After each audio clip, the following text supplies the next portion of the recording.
తారకాసురుడు అనే మహారాక్షసుడు ఘోర తపస్సుతో పరమశివుని ప్రసన్నం చేసుకున్నాడు. సంవత్సరాల తరబడి పంచాగ్ని మధ్య నిలబడి గాలిని ఆహారంగా తీసుకుంటూ చేసిన అతని తపస్సు ఫలించి శివుడు ప్రత్యక్షమయ్యాడు. తారకాసురుడు వినయంగా నమస్కరించి ఒక వరం కోరాడు.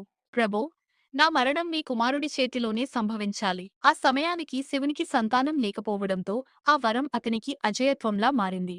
వరప్రభావంతో తారకాసురుడు అహంకారంతో దేవలోకంపై దాడి చేసి ఇంద్రాదులను ఓడించి యజ్ఞాలను భంగపరిచి లోకాలన్నిటినీ భయభ్రాంతులకు గురిచేశాడు. ధర్మం క్షీణించగా దేవతలు శివుని ఆశ్రయించగా దైవ సంకల్పంతో పార్వతీదేవి తపస్సు ఫలించి శివపార్వతుల దివ్య కలయికలో నుంచి దేవసేనాధిపతి కార్తికేయుడు అవతరించాడు. యువ వీరుడైన కార్తికేయుడు దేవతల ఆశీర్వాదంతో తారకాసురుని ఎదుర్కొనేందుకు సిద్ధమయ్యాడు.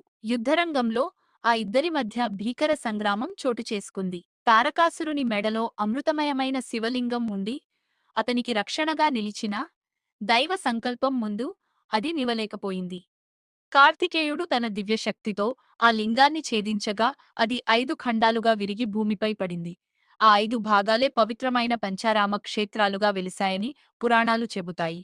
ఆంధ్రప్రదేశ్ పవిత్ర భూమిపై వెలసిన పంచారామ క్షేత్రాలు శైవ సంప్రదాయంలో అత్యంత ప్రాముఖ్యత పొందిన దివ్యక్షేత్రాలు. అమరామ కృష్ణానది తీరంలో అమరలింగేశ్వర స్వామి కృపతో భక్తులను ఆశీర్వదిస్తుంది. ద్రాక్షారామ ద్వితల గర్భగుడి నిర్మాణం ఎత్తైన శివలింగంతో ప్రసిద్ధి చెందింది.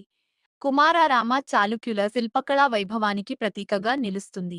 సోమారామాచలుని శాప విమోచన కథతో అనుబంధం కలిగి లింగవర్ణ మార్పు విశేషంతో ప్రసిద్ధి. క్షీరారామ పాల్వర్ణ లింగంతో భక్తులకు శాంతి, ఐశ్వర్యాలను ప్రసాదిస్తుంది. ఈ 5 క్షేత్రాలను కలిసి దర్శించడం మహాపుణ్యప్రదమైన యాత్రగా భావించబడుతుంది.